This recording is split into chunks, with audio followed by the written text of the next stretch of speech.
أعظم الله وصولنا من سابع المعصومين عليه السلام يا إمام الزمان عليه السلام أهل بيتنا دشمن وباع لا حول ولا قوة إلا بالله العلي العظيم أعوذ بالله من الشيطان اللعين الرجيم بسم الله الرحمن الرحيم الحمد لله رب العالمين الصلاة والسلام على سيدنا ونبينا أبي القاسم محمد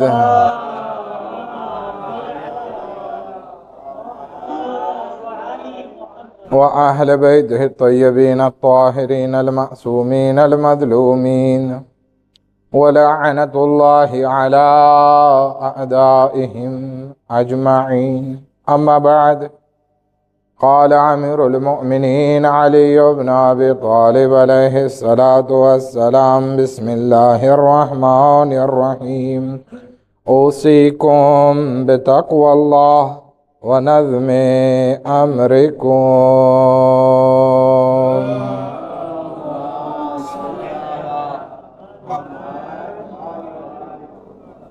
આપણને જ્યારે પણ મોકો નસીબ થાય છે મજલિસ પઢવાનો ત્યારે આપણે આ માહે રમઝાનથી નહેજુલ બલાગા પત્ર ન્યુમેરો 3 ઉપર વાત કરીએ છીએ, પત્ર નંબર 31 ઉપર વાત કરીએ છીએ કે જેમાં ઇમામ અલી અલૈહિસ્સલામ પોતાના દીકરા ઇમામ હસન મુશ્તબા અલૈહિસ્સલામને પોતાના જિંદગીના આખરી ભાગમાં વસિયતો કરે છે.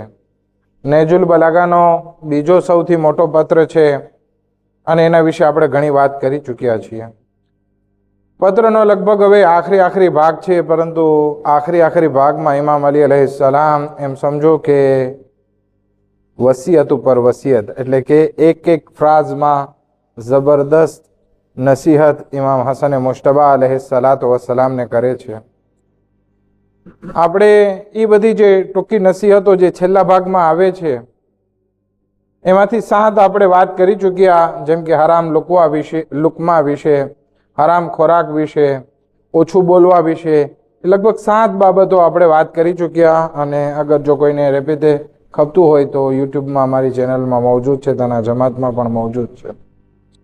આજે એના પછીની વિશે વાત કરવા ચાહીએ છીએ કે જેમાં મૌલાએ કાયનાત ફરમાવે છે, આય મારા દીકરા, ઇય્યાકા વદ્દુલ્મ અદ્દઈફ, આય મારા દીકરા, હરગિઝ નબળા માણસ ઉપર જુલ્મ ન કરજે. શા માટે? કારણ કે આ અફહશો જુલ્મ છે. અફહશ એટલે શું? સૌથી ખરાબમાં ખરાબ જુલ્મ હોય ને તો એ નબળા માણસ ઉપર કરવામાં આવતો જુલ્મ છે. આ જ વસિયત ઇમામ હુસૈન અલૈહિસ્સલાતુ વસ્સલામ પોતાના દીકરા ઇમામ ઝૈનુલ આબિદીન અલૈહિસ્સલાતુ વસ્સલામને કરે છે. ક્યારે? જ્યારે આખરી મુલાકાત માટે આવે છે ત્યારે. હવે જ્યારે આખરી મુલાકાત માટે આવે છે તો તમને ખબર છે ને કે ઇમામ હુસૈન અલૈહિસ્સલામ ઘણા બધા જખ્મી થઈ ગયા હતા.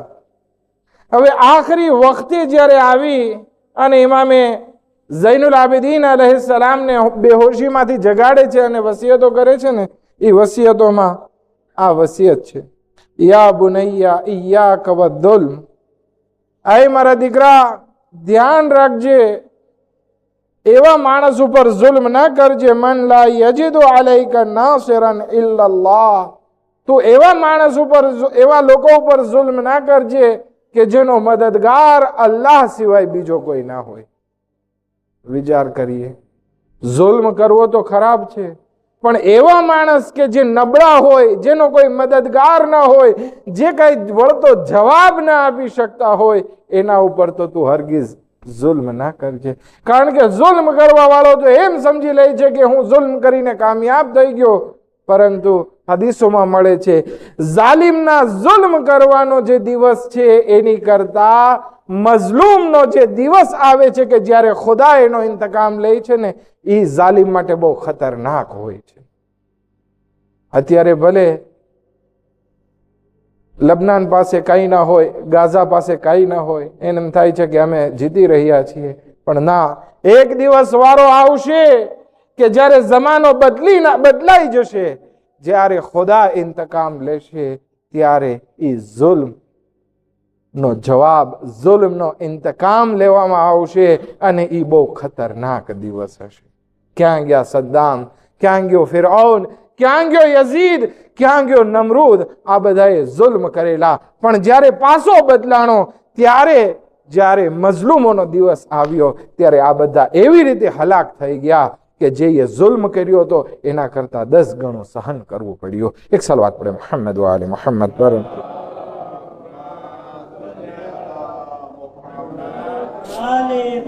આના પછી મૌલાએ કાયનાત ઇમામ અલી અલૈહિસ્સલામ આ નહજુલ બલાગા પત્ર ન્યુમેરો 93 માં ફરમાવે છે, એ મારા દીકરા, ઇઝા કાન રિફકો ખોરકન કાન અલ ખોરકો રિફકા.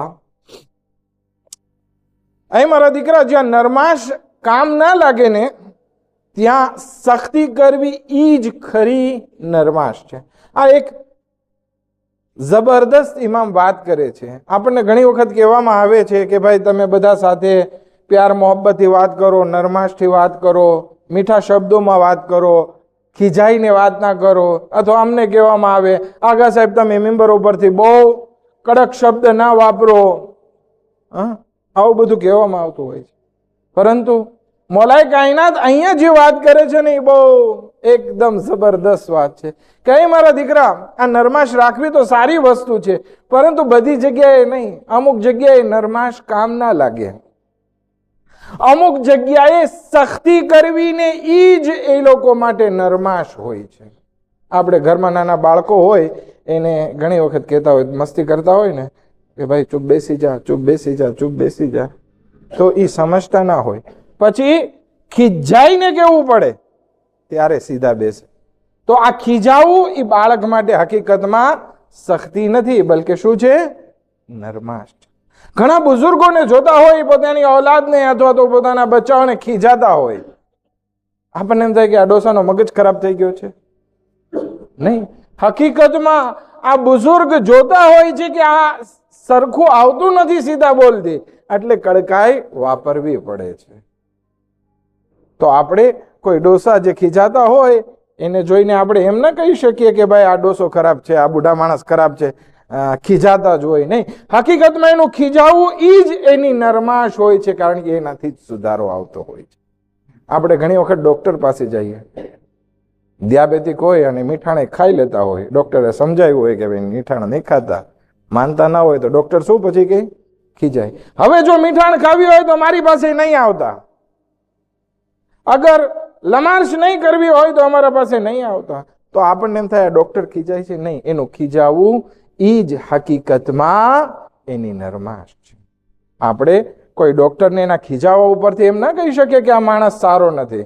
આપણે ઇંગ્લિશમાં એક કહેવત છે, ડોન્ટ જજ a book by its cover, કે તમે કોઈ બુકને એના પૂઠા ઉપરથી તમે જજ ના કરી શકો, શુશે ના કરી શકો કે આ કિતાબ સારી છે કે નથી સારી. એક સલાવત પડે મુહમ્મદ વાલે મુહમ્મદ પર.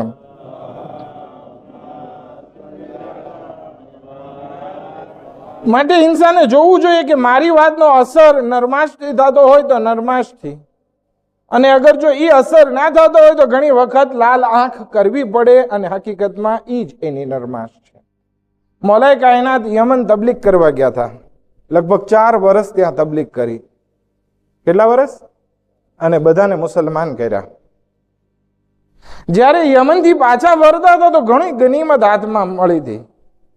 જ્યારે મદીનાની નજદીક પહોંચ્યા તો ઇમામ અલી પોતાના સાથીઓ સાથે બેઠા હતા ને, તો કીધું કે તમે અહીંયા વાટ જુઓ, હું રસૂલે ખુદાને ખબર આપીને આવું કે અમે બધું આવીએ છીએ.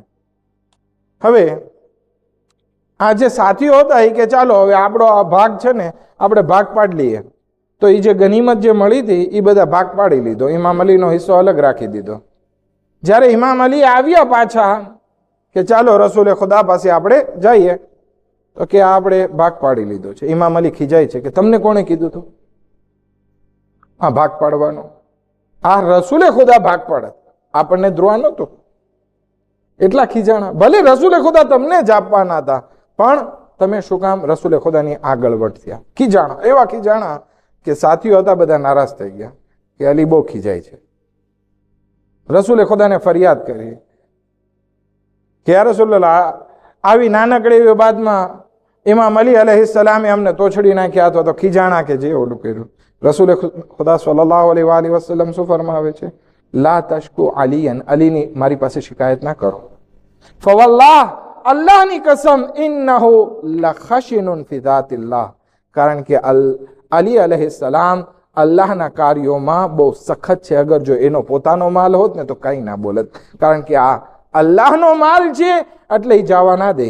કહે છે ઇન્નહુ લખશિનુન ફી ઝાતિલ્લાહ ઔ ફી સબીલિલ્લાહ. જ્યારે અલ્લાહનો કામ હોય, અલ્લાહની રાહનો કામ હોય, ત્યારે અલી બહુ સખ્તીથી કામ લે છે. માટે તમે એની શિકાયત ના કરો. માટે આપણે ઘણી વખત કડવા શબ્દોને દિલ ઉપર લઈ લેતા હોય, પરંતુ આપણે જોવું જોઈએ કે આ આપણા સારા માટે હતું કે નહીં.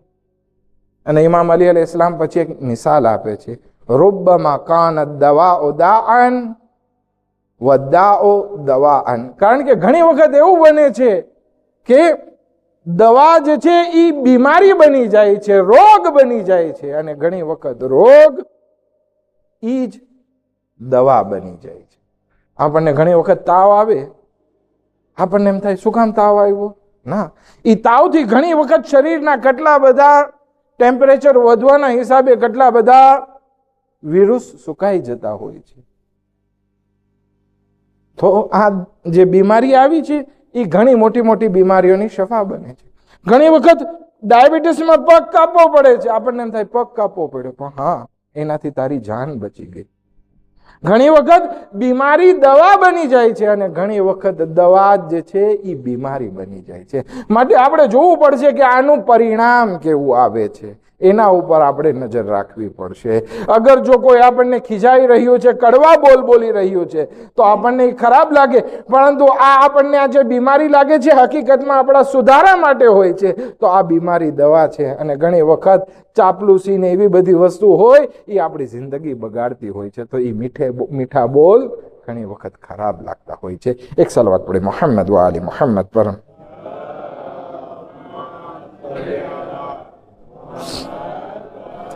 પછી ઇમામ અલી અલૈહિસ્સલામ એક નસીહત આગળ પોતાના દીકરા ઇમામે હસન મુશ્તબા અલૈહિસ્સલામને ફરમાવે છે, વરુબ્બમા નસહ ગૈરુન નાસ વગશલ મુસ્તનસહ. અને ક્યારેક એવા વ્યક્તિ લોકો સલાહ મશવરા આપી જાય છે ને કે જે લાયક જ નથી હોતા કે આપણને સલાહ મશવરા આપે. આપણે ઘણી વખત સમાજમાં જોતા હોઈએ છીએ, ઘણાની આદત હોય છે બહુ સલાહ મશવરા આપવાની. પેલા જોતો ખરી તું કોણ છો, સામે કોણ છે, કોને સલાહ મશવરો આપી રહ્યો છે, શું તને એમાં કઈ ખબર છે કે નહીં? આમ દીધમ દીધ. ઇમામ અલી અલૈહિસ્સલામ પોતાના દીકરાને સાવચેત કરે છે કે મારા દીકરા ધ્યાન રાખજે, ઘણી વખત જે ઇન્સાન લાયક નથી હોતો એ પણ તને સલાહ આપવા મળશે. માટે એવા માણસથી જરાક ધ્યાન રાખજે. ઘણી વખત એવું બને છે કે એવા લોકો નસીહત કરવા લાગે છે કે જે હકીકતમાં નસીહત કરવાને લાયક નથી હોતા. આપણે ઘણી વખત, હું તો ઘણી વખત ઘણા મેમ્બર ઉપર ચડતા હોય ને, અત્યારે તો એક ફેશન થઈ ગઈ છે, જે બોલતા આવડી ગયું મેમ્બર ઉપર ચડી જાય. હકીકતમાં જોવું પડશે. ઘણી વખત મદ્રસામાં પણ જોયે કે એવા લોકો આવી જાય ભણાવવા માટે કે જે ખરેખર લાયક ના હોય, એની લાઈફ આખી ખરાબ હોય, અને બસ એને દર્સ આપવાનો શોખ છે, મજલિસ પડવાનો શોખ છે એટલે આવી જાય. ખુદાવંદી આલમ કુરાન મજીદમાં ફરમાવે છે, કબોરા મક્તન ઇન્દલ્લાહ બિમા તકુલુના મા લા તફઅલુન. અલ્લાહની નજદીક બહુ ખતરનાક વસ્તુ છે, બહુ ગજબનાક વસ્તુ છે. અલ્લાહને એ વસ્તુ જરાય પસંદ નથી જે તમે બોલો છો પણ કરતા નથી. જે પણ બોલો ને એને પહેલા કરવું જરૂરી છે. બાકી એમ ના હોય અમે જે કહીએ એ કરો, અમે જે કરે છે એ તમે ના કરો, એવું ના હોય. આપણે હદીસમાં છે કે તમે નસીહત કરો બેગૈરી અલસિનતિકુમ, તમે નસીહત કરો જબાન વગર. જબાન વગર એટલે શું? તમારા કારાક્ટર પેલા સારા હોવા જોઈએ, કારાક્ટરથી તમે શીખાડો, ત્યારે આ વસ્તુ થશે. ઇમામ અલી અલૈહિસ્સલામ આ નહજુલ બલાગામાં ફરમાવે છે, વરુબ્બમા નસહા ગૈરુન નાસે, ઘણી વખત એવા લોકો નસીહત કરવા લાગે છે કે જે નસીહત કરવાને લાયક હોતા નથી. આ બધી જગ્યાએ હોય છે. વગશલ મુસ્તનસા, અને ઘણી વખત નસીહત કરવા વાળા શું કરે છે? ભેળસેળ કરી નાખે છે, દગો કરી નાખે છે. આપણે કોઈ પાસે મશવરો લેવા ગયા કે ભાઈ મારે આ જમીન લેવી છે, કેમ લાગે છે? એટલે એ માણસ જો હું સાચું કહું તને મારો ભાઈ લખીને કહું, હા રેવા દે, આમાં આ પ્રોબ્લેમ થશે ને આ પ્રોબ્લેમ થશે ને આ પ્રોબ્લેમ, ડરાવે. એટલે ઓલા ભાઈ કે ચાલો હું મૂકી દઉં છું. બીજા અઠવાડિયે આપણને ખબર પડે કે જેની પાસે આપણે મશવરો માંગ્યો હતો ને એ જ જમીનનો ધણી થઈ ગયો. હા, શું છે? ઇમામ અલી અલૈહિસ્સલામ કહે છે કે આવા લોકોથી સાવચેત રહેજે મારા દીકરા. જે લોકો લાયક નથી નસીહત કરવાને, એ તને નસીહત કરે તો એને અવોઇડ કરજે. જે લોકો તારી સાથે નસીહત કરવામાં, તને મશવરો આપવામાં દગો કરે, એનાથી પણ તું દૂરી ઇખ્તિયાર કરજે. આ બહુ ખતરનાક વસ્તુ છે. આપણે આવું કરવાનું પણ નથી, અને જે કરતા હોય એનાથી સાવચેત પણ રહેવાનું છે. એક સલાવત પડે મુહમ્મદ વ આલે મુહમ્મદ પર.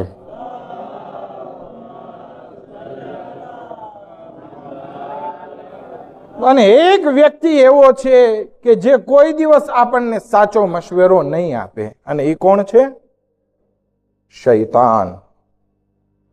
શું કામ? કારણ કે આ શૈતાને અલ્લાહની ઇજ્જતની કસમ ખાધી છે, ફબિઇઝ્ઝતિક લઅગવિયન્નહુમ અજમઈન. હે પરવરદિગારા, મને તારી ઇજ્જતની કસમ છે, હું તારા બધા બંદાને બહેકાવીશ. ઇલ્લા ઇબાદકા મિનહુમુલ મુખલસીન, સિવાય કે તારા ખાલિસ બંદાને હું નહીં બહેકાવી શકું.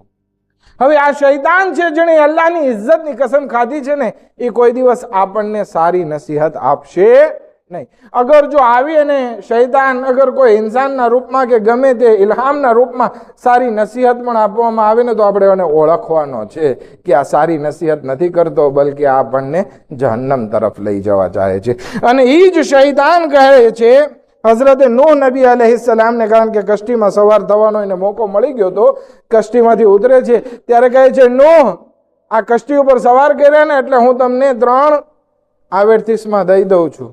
નૂહ નબી કે મને તારી કઈ વાત નથી સાંભળવી. ખુદાવંદી આલમ વહી નાઝિલ કરે છે, આઈ નૂહ સાંભળી લ્યો, સારી વાત છે. હવે હઝરત નૂહ વાત સાંભળે છે અને શૈતાન કહે છે, ઉઝકુરની ફી 3 મવાતિન, આ 3 જગ્યા એવી છે કે જ્યાં મને જરૂર યાદ કરજે, કારણ કે હું ન્યા હશ. ન્યા તને ગમે એવો દિલમાં ઈરાદો આવે ને તો સમજી લે એ ઈરાદો મેં નાખેલો છે. પહેલી વસ્તુ શું છે? ઉઝકુરની ફી ઇઝા ગઝિબતા, જ્યારે તો ગુસ્સામાં આવ ને ત્યારે સમજી લેજો હું તારી આજુબાજુ છું, અને જે તારા દિલમાં હું નાખીશ ને તારા ગઝબની હાલતમાં, એ મારો વસવાસ હશે, મારો મશવરો હશે, મારી નસીહત હશે, મારી સલાહ હશે. જ્યારે તો ગુસ્સામાં હોય ને, તું તારે ધ્યાન રાખજે, કારણ કે હું તારા દિલમાં જેને તે વસ્તુ નાખી દઈશ અને આગ ભડકાવીશ. પછી ફરમાવે છે, વઝકુરની ઇઝા હકમત બૈન ઇસ્નૈન, જ્યારે તું 2 વચ્ચે કંઈ ફેસલો કરને ત્યારે પણ મને યાદ કરજે કે હું તારી આજુબાજુ જ હશ અને તારા દિલમાં વસવાસ નાખતો હશ. ફેસલો કરવામાં કહેવામાં આવે છે કે જ્યારે કોઈ ફેસલો કરો, અઉઝુ બિલ્લાહિ મિનશ શૈતાનિર રજીમ પઢો, બિસ્મિલ્લાહિર રહમાનિર રહીમ પઢો. કારણ કે આપણે જ્યારે કોઈ 2 માણસ વચ્ચે અથવા 2 પાર્ટી વિશે આપણે જ્યારે ફેસલો કરતા હોય ને, ત્યારે આ શૈતાન મોજૂદ હોય છે, અને એ જે દિલમાં નસીહત નાખતો હોય ને, એ કોઈ દિવસ સારી હોતી નથી. માટે અલ્લાહની બારગાહમાં પનાહ મેળવો. અને ત્રીજી વસ્તુ ફરમાવે છે, વઝકુરની ઇઝા કુંત મા ઇમ્રાતિન ખાલિયા લૈસા મઅકુમા અહદુન, અને જ્યારે તું કોઈ औरत સાથે એક શામરામાં એક જગ્યા ઉપર, ખાલી જગ્યા ઉપર ભેગો થા કે જ્યાં તમારા 2 સિવાય કોઈ ના હોય, ત્યાં હું મોજૂદ હશ. અને ત્યાં જે વસવાસ આવે, ત્યાં જે વિચાર આવે ને, એ બધા મારા વિચાર હશે. માટે તું ધ્યાન રાખજે, એવું ના થાય કે હું તને બહેકાવી નાખું. માટે આ ધ્યાન રાખવાનું છે કે કોણ નસીહત કરે છે, કોણ દિલમાં આપણા ઈરાદો નાખે છે, એ બધી વસ્તુમાં સાવચેત રહેવાનું છે. કોણ ફરમાવે છે? ઇમામ અલી અલૈહિસ્સલામની નસીહત પોતાના આખરી વખતમાં કોના માટે? 33 વર્ષના ઇમામે હસને મુશ્તબા અલૈહિસ્સલાતુ વસ્સલામ માટે છે. હકીકતમાં ઇમામ માટે નથી, બલકે આ નસીહત આપણા માટે છે કે તમારે કોનાથી મશવરો લેવાનો છે. ઇન્શાઅલ્લાહ ખુદાવંદ આલમ પાસે દુઆ કરી કે ખુદાવંદ આલમ આપણને આ ત્રણેય વસ્તુ જે આજે બયાન કરી એના ઉપર અમલ કરવાની તૌફીકાત નસીબ ફરમાવે. એક સલવાત પડે મોહમ્મદ વ આલે મોહમ્મદ પર.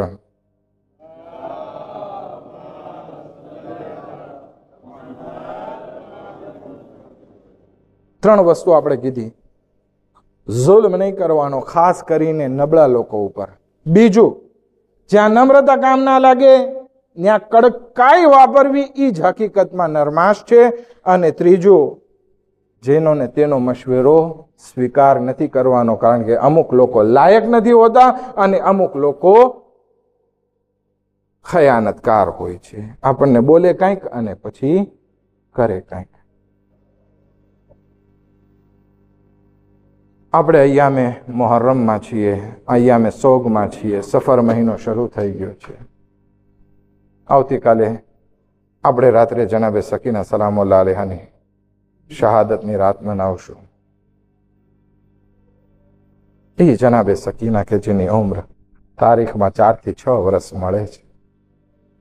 હવે વિચાર કરો, કોઈ નાની એવી દીકરીને કે જે યતીમ થઈ ગઈ છે, એને ગાલો ઉપર તમાચા લગાવવામાં આવે, એના કાનોમાંથી બાલી છીનવામાં આવે અને એને કરબલાથી કૂફા અને કૂફાથી શામ દર બદર ફેરવવામાં આવે. એ દીકરીની મઝલુમીને આપણે સમજવા કોશિશ કરીએ તો કેટલી મોટી મુસીબત છે. આ દીકરી 2 કજાવા ઊંટો ઉપર સવાર છે અને જ્યારે ઊંટ હાલે છે તો આ દીકરી ઊંટો ઉપર રહી નથી શકતી અને પડી જાય છે. ઝાલિમો શું જુલ્મ કરે છે? એ દીકરીને ઊંટ ઉપર નાખી દે છે અને ત્યાં એને બાંધી દે છે કે પડી ના જાય. હા, જ્યારે આ દીકરી શામ પહોંચે છે, દીકરી તો જખમી થઈ, ઊંટની પુષ્ટ જે હતી એ પણ ખૂનથી એવી રંગીન થઈ ગઈ કે વાત પૂછો માં. આ સધારો આ દીકરીને પણ બધી બીવીઓ સાથે કેદમાં નાખવામાં આવી. એ કેદખાનું એવું હતું કે આખો દિવસ એમાં તડકો પડતો, કારણ કે માથે છત નહીં હતી અને રાતની શબનમથી આ દીકરી પરેશાન થતી. પરંતુ હા, જ્યારે સાંજ પડતી ને ત્યારે દીકરી છત ઉપર જોતી, આસમાન તરફ જોતી, બધા પરિંદાઓ પસાર થતા હોય અને પોતાની ફૂફીને પૂછતી, એ ફૂફી અમ્મા, આ પરિંદાઓ બધા ક્યાં જઈ રહ્યા છે? કહે છે, મારી દીકરી, અત્યારે સાંજ પડી ને એટલે બધા પોતપોતાના ઘરે જઈ રહ્યા છે. કહે છે, આપણું પણ ઘર મદીનામાં છે, આપણને મદીના જવું ક્યારે નસીબ થશે? આઝાદારો એક વખત પણ આવે છે કે કેદખાનામાંથી બીબીઓને તો રિહાઈ મળે છે, ત્યારે સકીના એ કેદખાનામાં કબ્રમાં સૂઈ ગયું. ألا لعنة الله على القوم الظالم سيعلم الذين ظلموا أي منقلب ينقلبون. مات ابن حسين.